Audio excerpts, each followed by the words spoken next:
الله صلى الله عليه وسلم يقول في قوله تعالى: كنتم خير أمة أخرجت للناس، قال أنتم تتمون 70 أمة أنتم خيرها وأقربها على الله تعالى.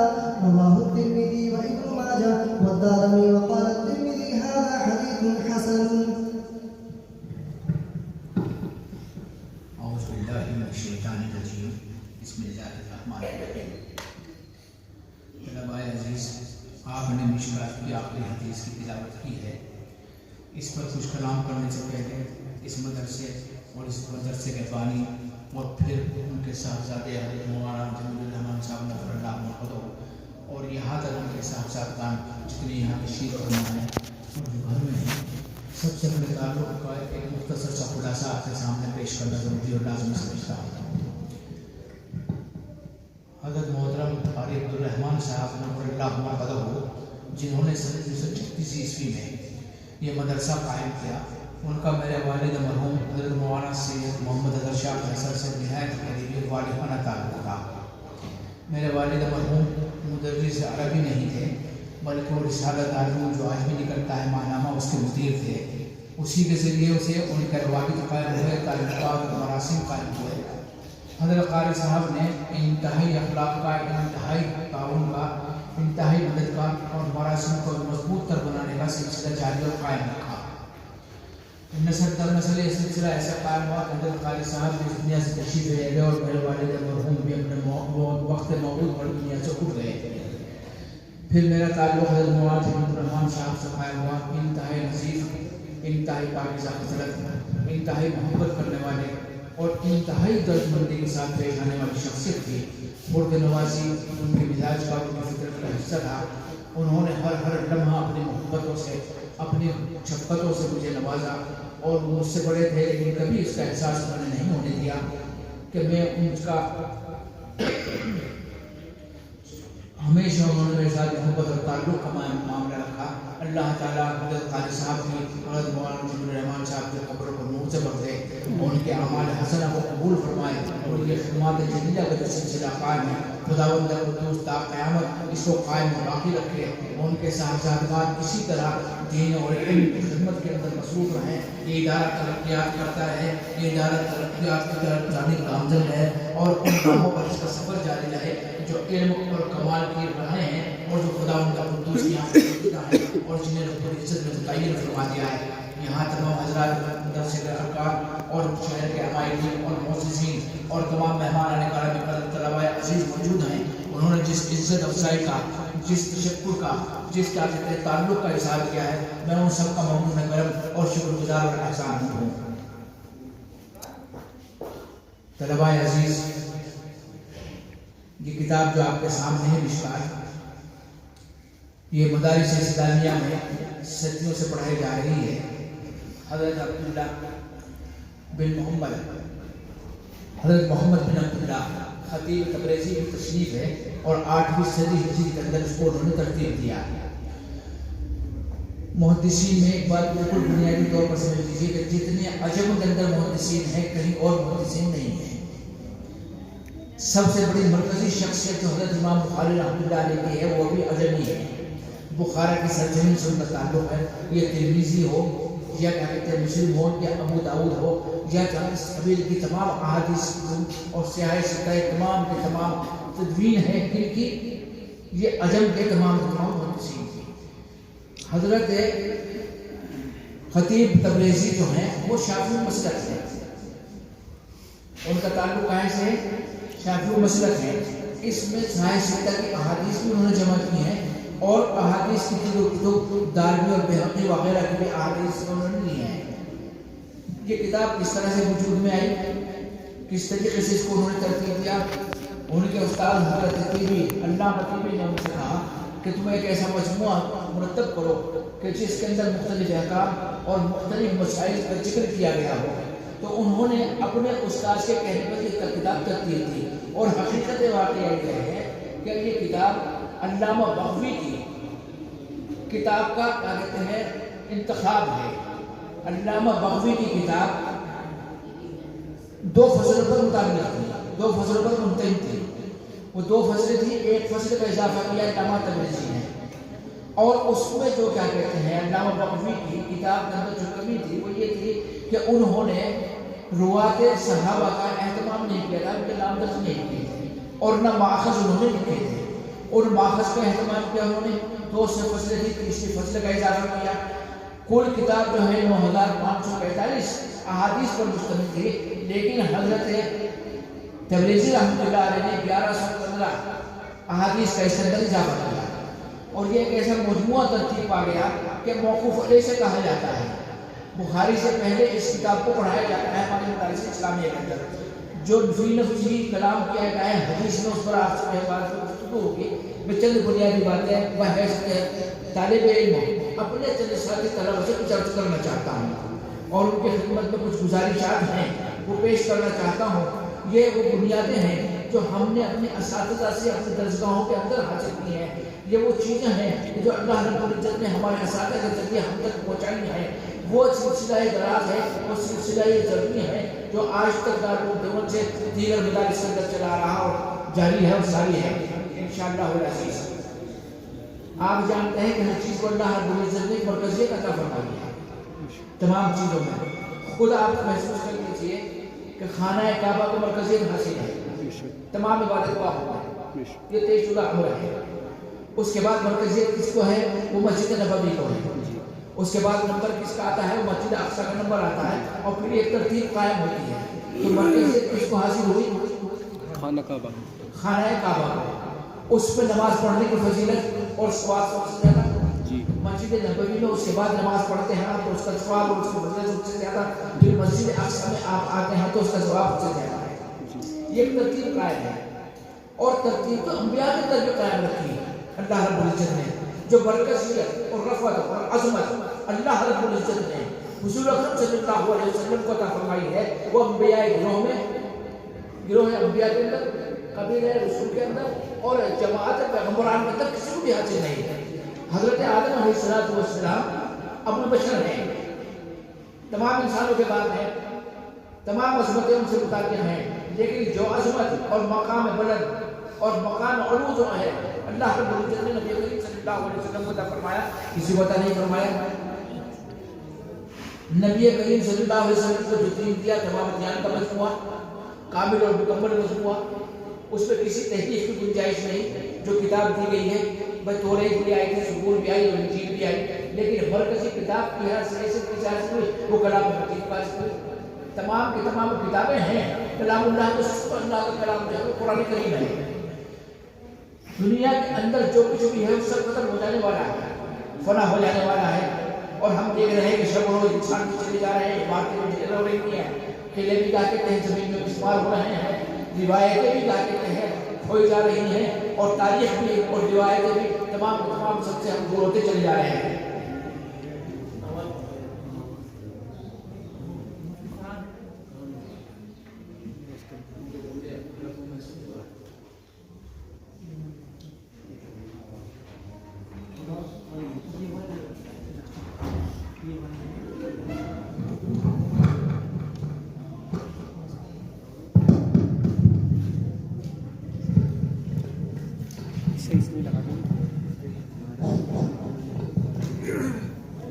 تو قرآن کریم کو جو مسجد نے مقام عظیم عطا فرمایا ہے، وہ کسی کا پتہ نہیں کیا گیا۔ توریت میں تعلیم کتابیں، زبور بھی، انجیل بھی، لیکن تمام آیت میں حالتیں آپ میں موجود نہیں ہیں۔ قرآن کریم میں واحد کتاب ہے۔ آپ طلبہ عزیز ہیں، درسگاہوں کے اندر رہتے ہیں، اساتذہ کرام سے مختلف اوقات میں آپ نے تمام چیزیں سنی ہیں۔ قرآن کی عظمت پر بھی کلام ہوا، حدیث کی عظمت پر بھی کلام ہوا، تو معلوم ہوا کہ مرکزی حصے تمام کتابوں کو کس کو حاصل ہے؟ وہ قرآن کریم کو حاصل ہے۔ نبی کریم صلی اللہ علیہ وسلم کو مرکزی حصے حاصل ہے۔ پھر نبی کریم صلی اللہ علیہ وسلم کی امت کو یہ جو حدیث آپ نے پڑھی ہے، اس کا مفہوم کیا ہے؟ اُرِجَتِ لِلنَّاسِ تَأْمُرُونَ بِالْمَعْرُوفِ وَتَنْهَوْنَ عَنِ الْمُنكَرِ وَتُؤْمِنُونَ بِاللَّهِ۔ یہ امتیاز کس کا ہے؟ یہ امت مسلمہ کا امتیاز نہیں ہے، یہ امت عیسیٰ کو امتیاز نہیں ہے، ابراہیم خلیل اللہ کا امتیاز نہیں ہے، نوح علیہ السلام کی امت کا امتیاز نہیں ہے۔ یہ امتیاز کس کا ہے؟ یہ نبی کریم صلی اللہ علیہ وسلم کی امت کا ہے کہ آپ کو پیدا اس لیے کیا گیا، آپ کو اس دنیا میں اس لیے بھیجا گیا کہ آپ اچھائی کی تلقین کرنے والے ہیں، آپ اچھائیوں کو بیان کرنے والے ہیں، اچھائیوں کی جانب بنانے والے ہیں، آپ برائی سے روکنے والے ہیں، آپ فواحش سے روکنے والے ہیں، آپ منع کرنے والے ہیں کہ برے راستے کے اوپر نہ چلیں. تو آپ کو تمام اقوام عالم میں مرکزیت دی اللہ نے.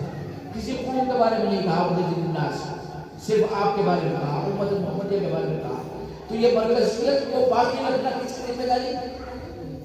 ظاہر ہے کہ اس کی جس کے بارے میں فرمایا گیا، جس سے متعلق کہا گیا، جس کو فضیلت دی جا رہی ہے، اس کی فضیلت کو باقی رکھنا اس کی ذمہ داری ہوگی. دیگر اقوام عالم نہیں آئیں گے تو وہ آئیں اور آپ کے کاموں کو سمیٹیں، آپ کے بنائے ہوئے راستے پر کیا کہتے ہیں وہ لے کر چلے. یہ کام تو آپ کو انجام دینا ہے. یہ قیادت، یہ سیادت آپ کے سپرد کی گئی ہے، اور یہ قیادت دین کی ہے اور یہ قیادت دنیاوی بھی ہے. جو لوگ اسے دین سے الگ کر کے دیکھتے ہیں وہ غلط کرتے ہیں.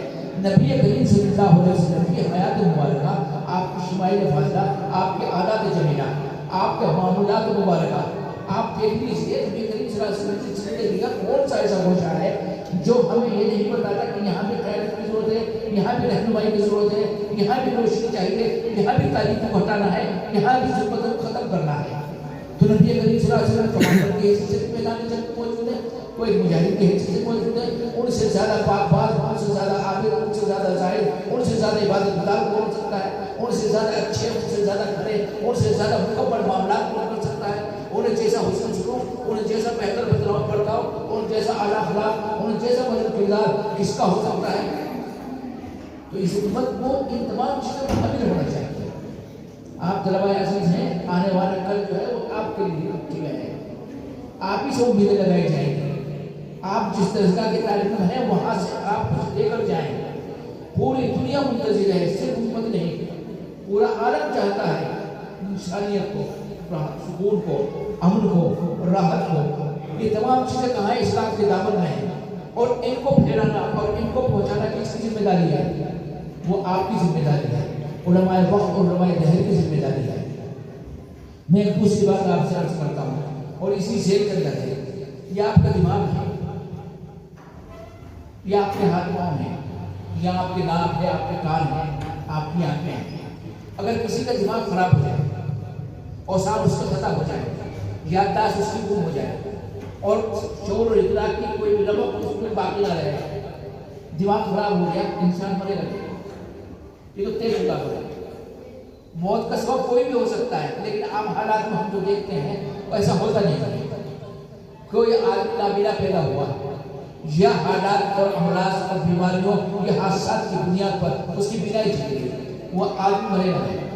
دنیا اس کے لیے اندھیر تو ہو گئی، وہ دیکھ نہیں سکتا، تاریخ تو ہو گئی، لیکن موت نہیں چلی آئی. بہرا ہو گیا، سماعت سے محروم ہو گیا، سن نہیں پاتا، لیکن کیا کہتے ہیں اسے زندگی سے محروم پھر بھی نہیں ہوتا. لیکن ایک دل ہے، وہ اپنے رفتار کو دھڑکتا رہے، اپنے معمول کے مطابق حرکت کرتا رہے تو کہتے ہیں کہ صحت مند ہے.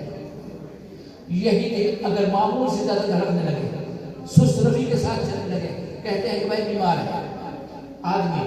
اور اگر اس کی کیا کہتے ہیں دھڑکنیں بند ہو جائیں اور اس کی حرکت ختم ہو جائے، کیا ہوا؟ موت واقع ہو گئی. تو دل کو مرکزی حیثیت حاصل ہے. اور کیوں حاصل ہے؟ کہ یہ دل ہی تمام چیزیں قبول کرتا ہے، دل ہی کے اندر نشوا پاتی ہے تمام چیزیں. دل ہی کیا کہتے ہیں مائل ہوتا ہے. آنکھیں سے دیکھتی ہیں، فیصلہ دل کرتا ہے. کان سنتے ہیں، فیصلہ دل کرتا ہے. زبان کیا کہتے ہیں بولتی ہے، لیکن فیصلہ دل کرتا ہے. تو دل کو مرکزی حیثیت حاصل ہے. دل تندرست ہے تو تمام کچھ تندرست ہے.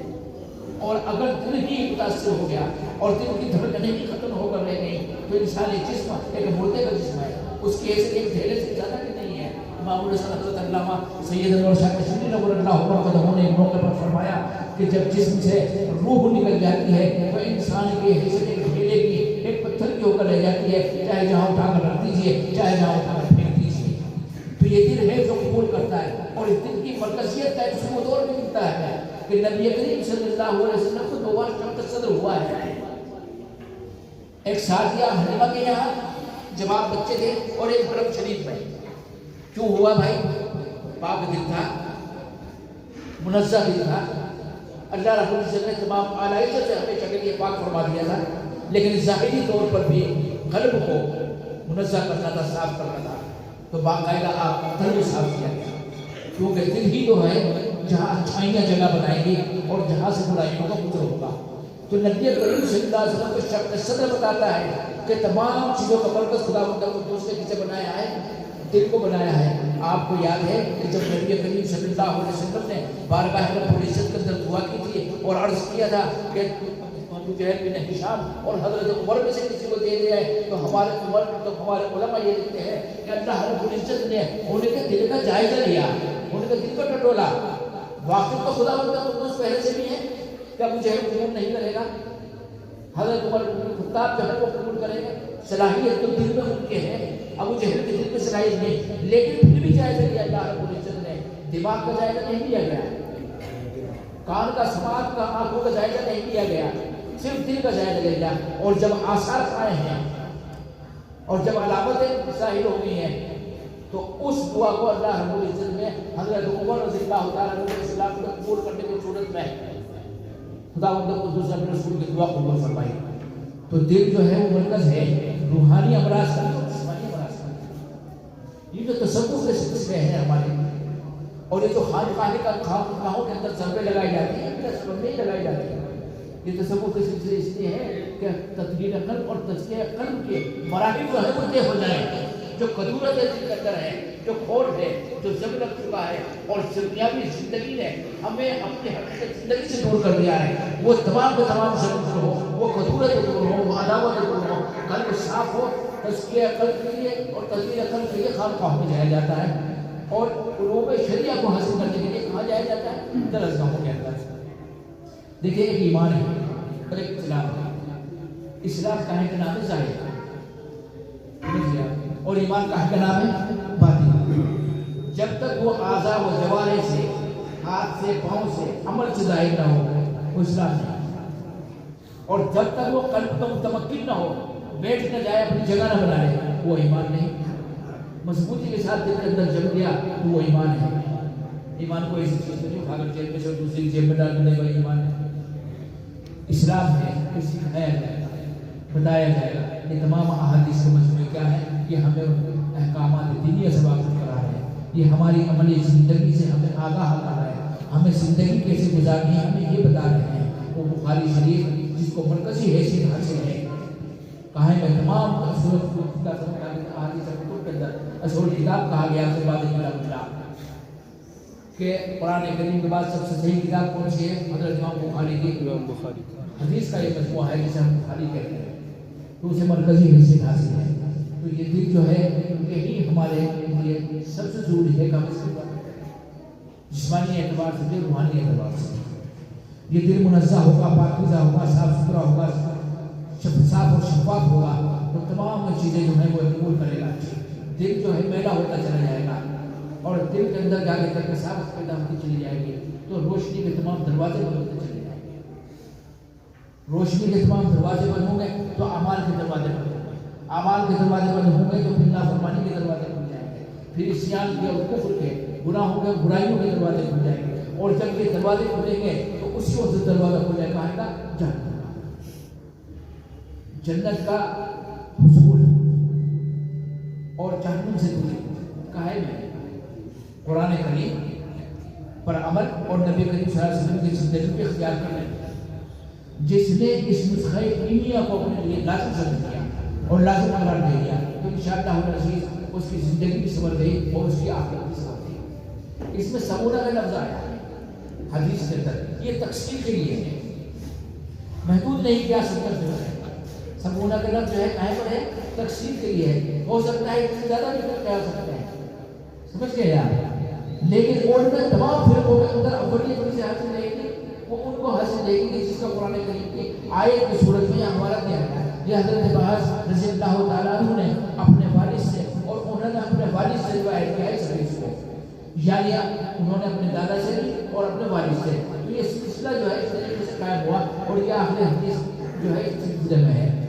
وہ آپ نے بخاری شریف کی ابتدائی حدیث پڑھی ہوگی اور سنی ہوگی، پڑھی تو بھی نہیں ہے لیکن سنی لازمی ہوگی اپنے علماء کرام سے، صحابہ کرام سے کہ انما الاعمال بالنیات. یہ نیت کیا چیز ہے؟ یہ ہاتھ کا اٹھانا نیت نہیں ہے کہ اللہ اکبر کہا اور پاس کی نیت مان لی. یہ اس چیز کا نام نہیں ہے کہ آپ نے وضو کی اور نماز کے لیے کھڑے ہو گئے. آپ کے پاس حالات ہیں اور کہ سفر حج کر سکے بڑی فلاحت کے ساتھ، اور ذات راہ پیچھے بھی چھوڑ کر جا سکیں اور ذات راہ کے ساتھ بھی ہو، اس کا نام نیت نہیں ہے۔ نیت دل کے خالص ہونے سے، نیت اگر صحیح تمام اعمال کو، نیت اگر خراب ہو گئی اعمال کو توڑ، نیت اگر پاکیزہ ہے اعمال بھی پاکیزہ ہے۔ وہ کہتے ہیں نا کہ اس کی نیت خراب ہو گئی تھی، نیت خراب ہونا کیا ہے؟ دل کے اندر کون پیدا ہوتا ہے؟ دل جو ہے مائنڈ میں دنیا ہو گیا تھا، دل کے اندر احساس آخرت نہیں رہا تھا، خوف خدا نہیں رہا تھا، رسول اللہ صلی اللہ علیہ وسلم کی تنبیہات نہیں رہی تھی، احکامات دین نہیں رہے تھے، شریعت کے حکم نہیں رہے تھے، مقصد زندگی نہیں رہا تھا۔ جو لوگ مقصد زندگی کو سمجھ لے کر پائے تھے کبھی ناکام نہیں ہوتے۔ میں آپ سے ایک تجربے کی بات نہیں کہتا، لیکن جو میں نے مشاہدہ ہے اور جو میں نے دیکھا ہے وہ آپ سے بتاتا ہوں، کیونکہ آپ طلبہ ہیں اپنی زندگی کا ایک ہدف بتائیے، ایک ٹارگیٹ کہ اس مسجد اس دروازے سیدھے تک جانا ہے، تبھی آپ کامیاب ہوں گے۔ بھیڑ چال سے انسان کامیاب نہیں ہو سکتا۔ بھیڑ چال جو ہے انسان کو ایک جگہ سے دوسری جگہ تیسری جگہ بھٹکاتی رہتی ہے اور گمراہ کرتی رہتی ہے، اسے راستے میں لانے کی تیار ہوتی ہے۔ بہت سے بے صلاحیت، بہت سے بے کمال ہماری نگاہوں کے اندر ایسے ہیں کہ انہوں نے اپنا ایک ہدف متعین کیا کہ ہمیں زندگی کے اندر یہ حاصل کرنا اور یہ پانا ہے۔ آج وہ کچھ نہ ہوتا ہوئے سب کچھ۔ آپ کو اللہ رب العزت نے بنا سبب کی لگا کر نہیں بھیجا۔ آپ بھی کسی کالج کی یونیورسٹی کے طالب علم ہو سکتے تھے، آپ بھی انگریزی تعلیم پا سکتے تھے، آپ بھی انگریزی تعلیم یافتہ کہلا سکتے تھے، لیکن انتخاب ہے خدا کو اس کے نام۔ ہر شخص کے لیے میں کہتا ہوں جس شخص نے بڑھائی کا پیشہ اختیار کیا اس کے لیے وہی پیشہ موجود تھا۔ جو شخص انجینئر بن رہا ہے اس کے لیے انجینئر بننا ہی موجود تھا، تو خدا کو خود اس سے بہتر کون جان سکتے ہیں۔ آپ کے بارے میں اللہ رب العزت کا فیصلہ ہے، اپنے کردار کی، اپنے اخلاق کی، اپنے عمل کی آپ حفاظت کیجیے۔ علم ایسے نہیں آتا اگر آپ سمجھتے ہیں کہ علم صاحب علم کے منافع اس وقت مرتب ہوتے ہیں جب عمل بھی انسان کا پختہ ہو، اس کا کردار بھی عظیم ہو۔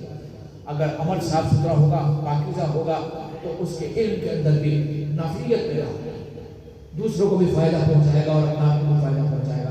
لیکن اگر عمل کے ساتھ عمل کے بغیر اس کا علم ہے تو وہ کسی کے لیے نفع نہیں ہو سکتا۔ آپ سے مطالبہ ہے اس علم کا کہ آپ اپنے کردار کو بھی سدھاریں، اپنے اخلاق کو بھی بلند کریں، اپنے اساتذہ کا بھی احترام کریں، اپنے درجگاہ کا بھی احترام کریں، ان کتابوں کا بھی احترام کریں۔